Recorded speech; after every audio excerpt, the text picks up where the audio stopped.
not failure After the starts point from E, point E, the automatic degradation, necking occurs. If you remember in last day's class, I have told at this ultimate point, at this ultimate stress, if you even withdraw the applied stress, then there will be some strain.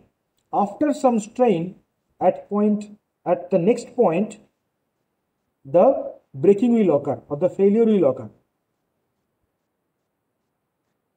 so that is it between point E and F, or in point A if it breaks. Point F From it the breaks. E. Point F it breaks. Between E and F, there is strain. There is no failure yet.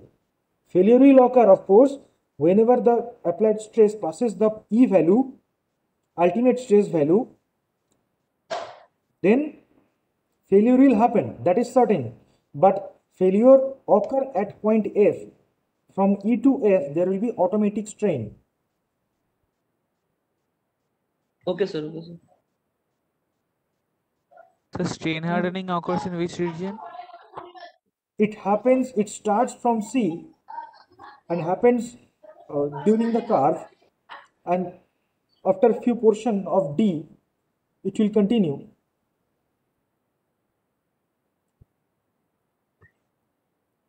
So up to that point, the curve goes down. That will be work hardening. When the curve goes up, that means it is strengthening. That means work hardening is already done. When the work hardening is being done, from that point, the curve starts to go up. And that point is called D, which is called lower yield point. Okay, so this is the curve only for this mild steel material. Okay, now we will go to a new topic, that is strain in a three-dimensional system.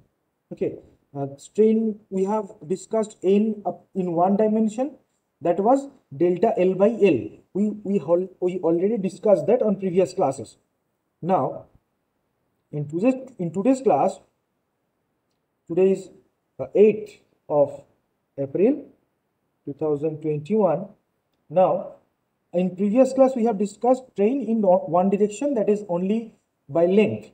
Now, in practical thing, you will find whatever the material is, if we give it a tensile stress or compressive stress, of course, the dimension along the line of action of the force will change. That means for tensile and compressive stress, the length will be changed along the axis of the object.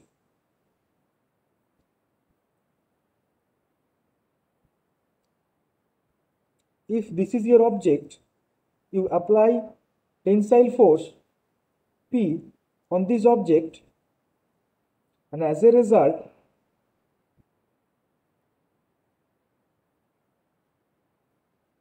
the object length will be increased by delta L. That will be only for one dimension.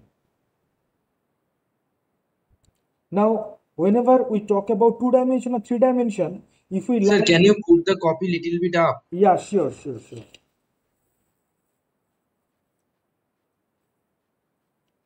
Thank you, sir. Yeah. Now, for in case of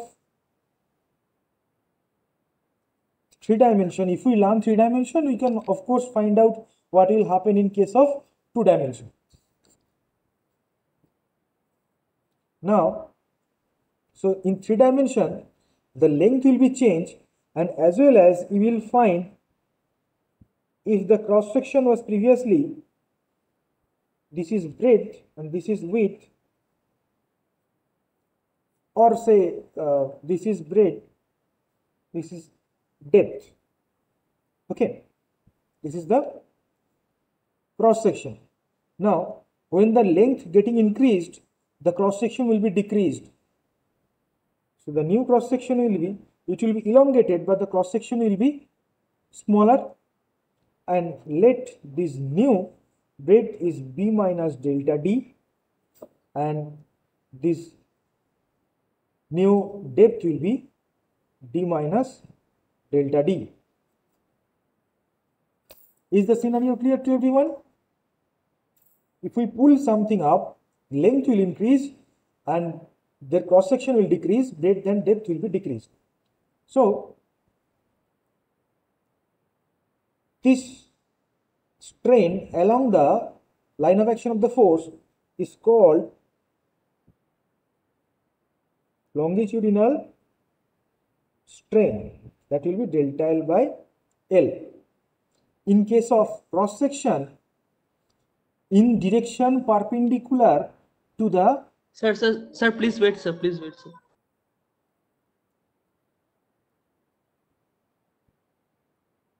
we have to hurry because we need to complete the syllabus and it's very large. Don't stop me and don't you just take very short note, and after the class I will send out all these recordings and this PDF of this page also. I photograph of this page also. Okay, sir. Okay, sir. Okay, so just understand now, and later on you will get all the materials. So even if this cross section is not rectangular, if it was cylindrical and the diameter was d, then the cross section will decrease and new diameter will be d minus delta d. So in these cases, in these both cases, along the cross sections, you will find that strain is occurring perpendicular to the line of action of the force. Dimension is getting changed along the perpendicular direction from the line of action of the force. That is called lateral strain. That is denoted by delta D by D. That will be same as delta B by B. Okay? Even when for cylindrical object, the lateral strain will be delta D by D, change in diameter by original diameter. And of course, if you take radius, then of course delta R by R generally not taken, but the ratio I think will be same. Now, so in case of cylindrical object, generally the lateral strain, Hello, sir. yes, change of diameter by original Sir, diameter. Yes. Sir, there will be B minus delta B or B minus delta D. Which one? Yes, there, sir. This So one? there B minus. Yes, sir. Yeah, B minus delta D. delta B. Delta means change, small change, delta D. Okay, sir. That will be smaller, na, because that is in cross section. Cross section get reduced. Now, whenever you get the algebraic form, these all are getting changed in negative direction. Delta D will be negative because this depth here is getting decreased. Delta D will be negative. Final minus initial will be negative. So, in algebraic form, these all will be written, all this with minus sign. Okay, so now with this concept, if you want to find Sir, negative টা কেন হচ্ছে sir বলবো? ওই যে ডিটা হচ্ছে সেটা কমে যাচ্ছে, তো ক্রস সেকশনটা কমে যাচ্ছে না, যখন তুমি টেনে লম্বা করছো তখন ক্রস সেকশনটা ছোট হচ্ছে তো। হ্যাঁ হ্যাঁ, yes sir.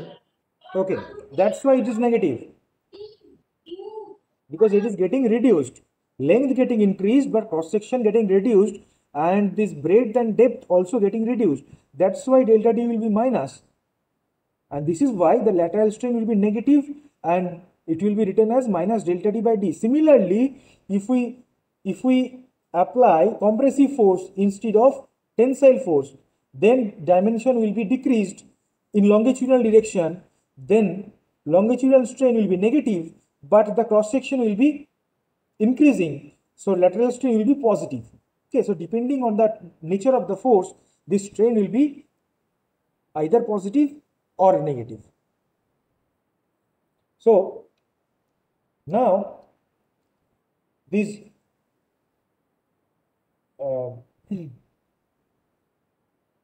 this longitudinal strain a lateral strain have a relationship, and that relationship is discussed with a ratio that is called Poisson's ratio. Poisson's ratio is simply lateral strain by linear strain, and this depends on the material. Okay, this does not depend on object, it depends on the material.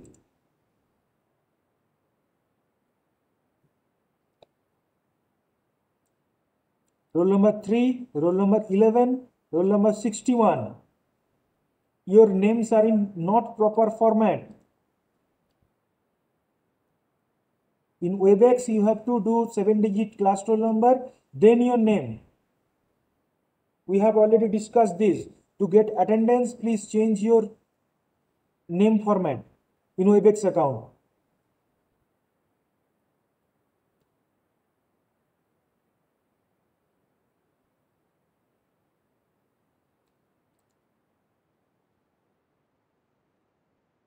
Okay. So now we have learned Poisson's ratio. Poisson's ratio normally denoted by mu sign. So mu will be equal to lateral strain by linear strain. So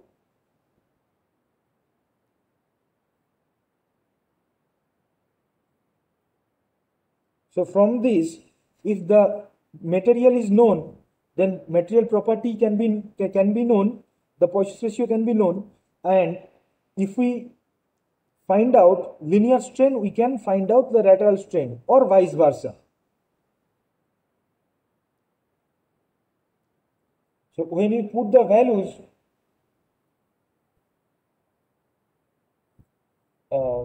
we have to give the sign, we have to put the sign properly. Now, so when we have found out that lateral strain is equal to minus into longitudinal strain, why minus? Because both are happening into different direction, perpendicular direction. Sir, page deck to upload दीजिए. हाँ. Okay, so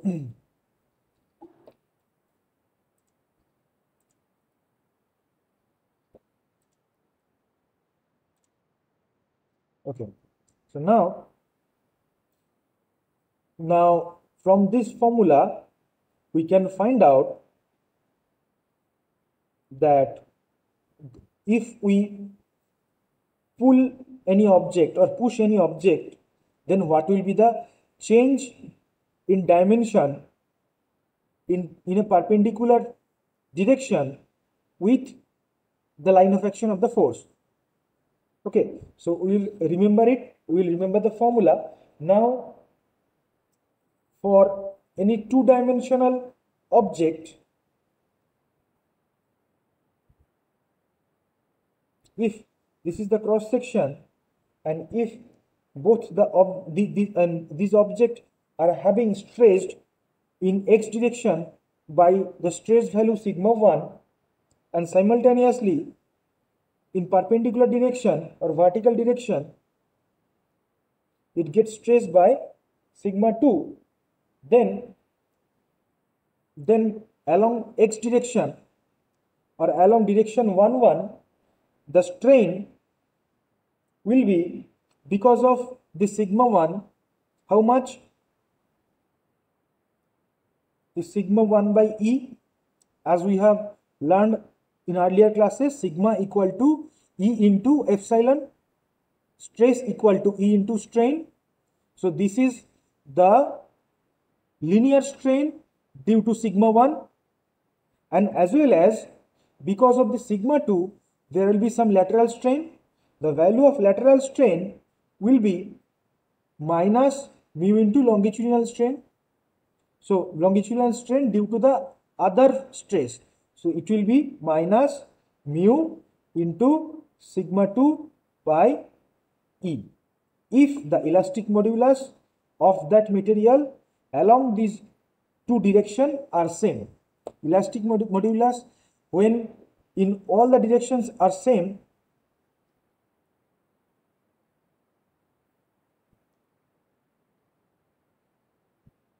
might be same, might not be same. Generally, they in different direction are not same. When they are same, they will be they are called probably isoelastic. I forgot the term.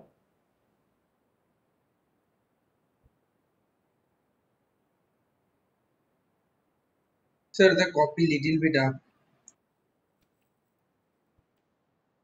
This is already up.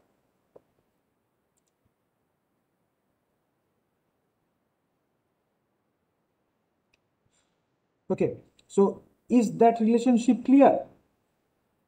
The strain along this direction x, along this direction of sigma 1, the total strain will be strain due to strain 1, that is linear or linear or longitudinal strain, that is sigma 1 by E caused by this stress, and because of this sigma 2, there will be reduction along this xx direction or along 1 direction. For that reduction can be found out, that is direction is called lateral strain, that can be found out by multiplying mu with the linear strain due to sigma 2. So linear strain due to sigma 2 is sigma 2 by E, where E is the elastic modulus.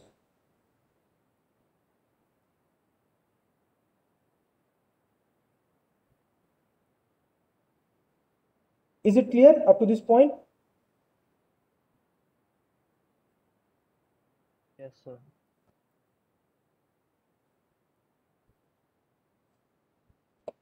Please give me a reply if there is question.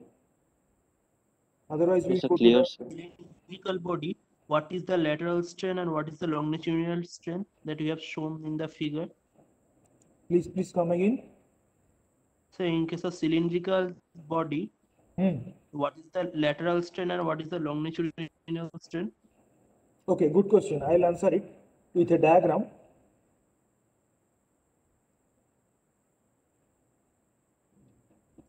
Just a minute.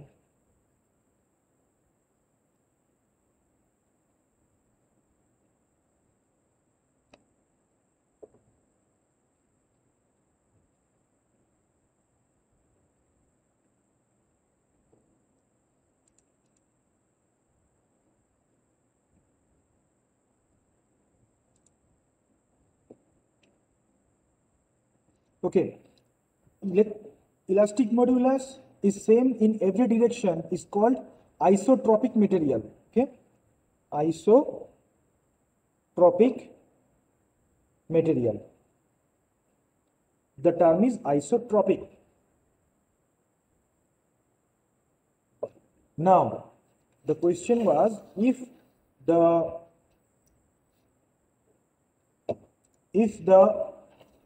material is not rectangular, it is cylindrical, then what will happen to the strain? Just look at it. This is the cross section. There is sigma 1 working. This is sigma 2 working. Basic principle. Sorry. Okay, now it is visible, I guess. Now, then what will happen? Along this 1 direction or along horizontal direction, the strain epsilon 1 will be equal to due to this sigma 1 by E minus mu into sigma 2 by E. There will be no problem. Same thing will occur.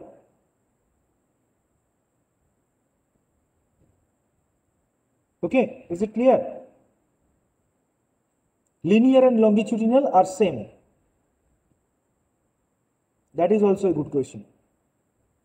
Linear strain, longitudinal strain are same thing.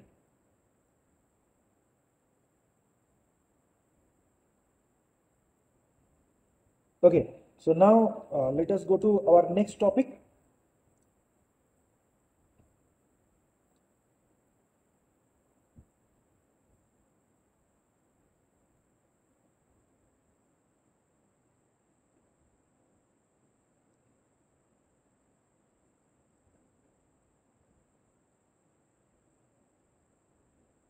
This is a cubic shape object along this x-axis, along this y-axis, along this z-axis.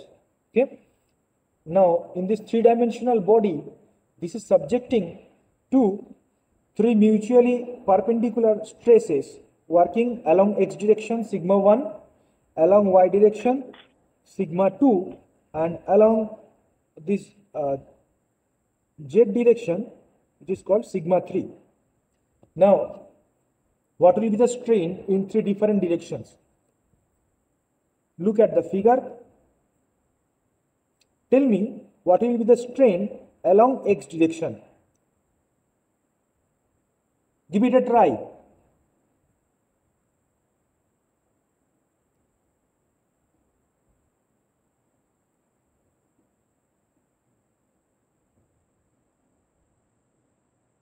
Anyone? Sigma 1 by E Sigma minus 1 mu by sigma E. 2 by E minus mu sigma Sigma, 3 by E. just slowly, let me write. Sigma 1 by E. Okay, then Minus mu minus mu sigma 2 by E mu sigma 2 by E minus mu sigma 3 by E. minus mu sigma 3 by E. Very good, very good. So this will be the strain along x direction. This is linear strain, this is lateral strain, this is lateral strain. Similarly, along y direction, it will be again any other person. Please come again. Sigma 2 by E Sigma 2 by E minus mu into minus mu into sigma 1 by E sigma 1 by E minus mu minus into mu mu sigma 3 sigma by E. 3 by E. sigma 3 by E. Wow, very good. Similarly, along z direction, it will be along z, there is sigma 3. So it will be sigma 3 by E minus mu into sigma 1 by E minus mu into sigma 2 by E. Okay. So any questions? Anybody everybody understood this topic? Because this is a concept building class, you need the concept, you cannot just remember it. This is the very basic of mechanical engineering. Please tell me if anyone having any doubts up to this point, we will discuss. So in this Please case, repeat the once. cube is fixed with the wall, sir. What is fixed with the wall? The cube that we are dealing with in this 3D No, that space. is not fixed with wall. That is under equilibrium, because there are two similar forces, two similar stresses are working. Yes, sir. Along x direction, it is tensile force working. Along y direction, another tensile force working. I have drawn the half part of it. Okay, The sir. Okay, cube sir. is under equilibrium. Okay. Even if it stuck with the wall, then also it is just in equilibrium. It will not make any difference. Yes, sir. Because the other side, the sigma 1, sigma 2, sigma 3 was not given, so I assumed that it was stuck with the wall. Even if it is stuck, the wall will giving it a similar and opposite reaction force. Yes, sir. Because of that, they will be in equilibrium. But Yes. here, this sigma 1, sigma 2, sigma 3 are normal tensile stresses. Okay, sir. Okay. So now we'll go to our next topic. The times comes by very fast. Okay. So now our next topic will be the analysis of bars of varying sections. Now, up to this point, we have studied the object with a single cross section, similar cross section. Now we will discuss if there is an object having varying cross section.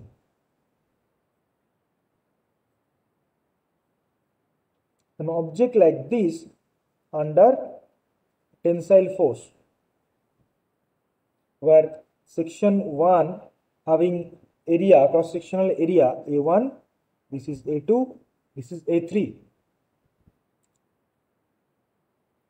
Okay, in this situation, if you are asked to find out what will be the total elongation of the bar, okay, what will be the total elongation of the bar, that is the problem, delta L.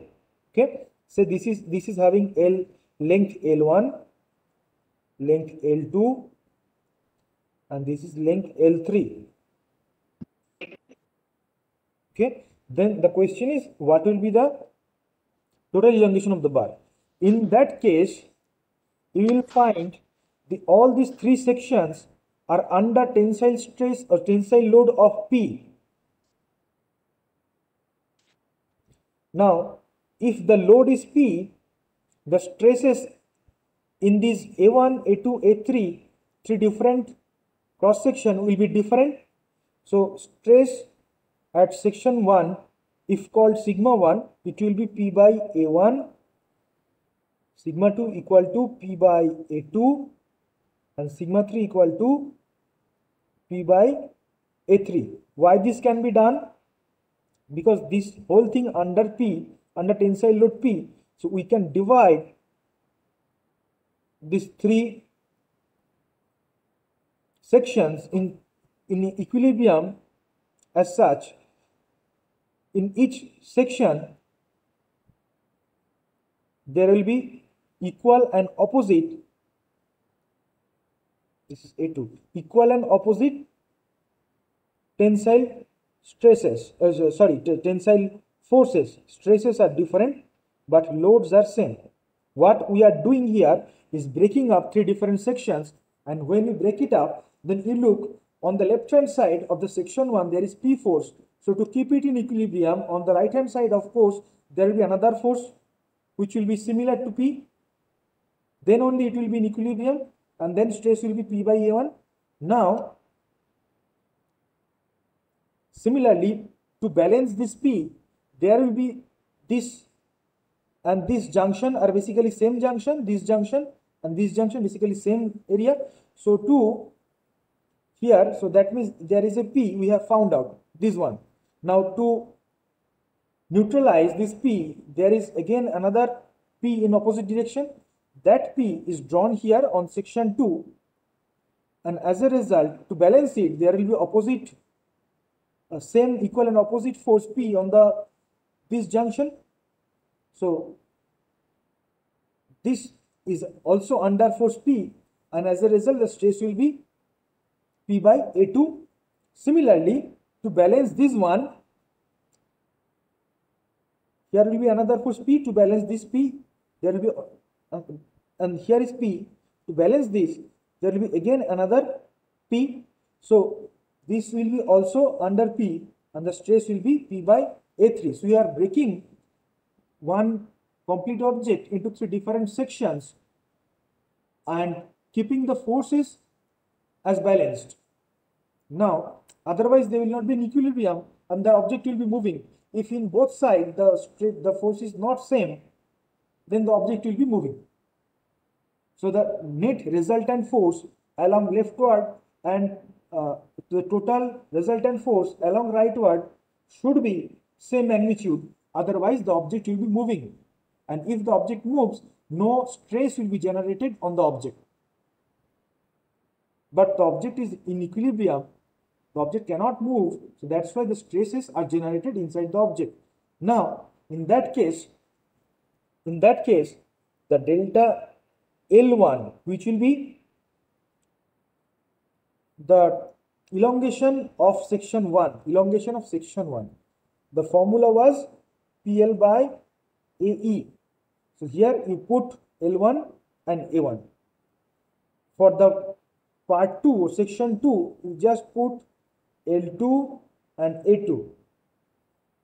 And for third part, it will be PL3 by A3 into E. So the total elongation will be summation of these three different elongations, delta L1 plus delta L2 plus delta L3.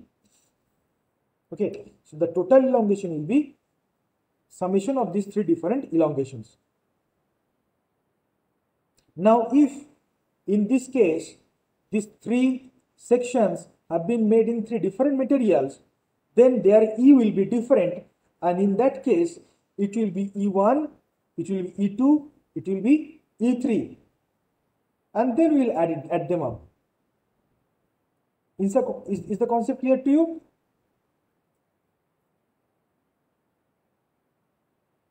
Yes, sir. Yes, sir. Everybody, if you have any problem, please ask me. This is very easy, don't you think?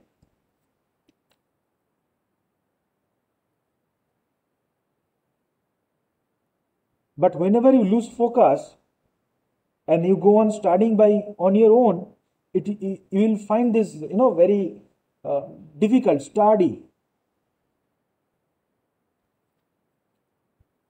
Now you'll remember the formulas what we are discussing. Now we will learn the principle of superposition.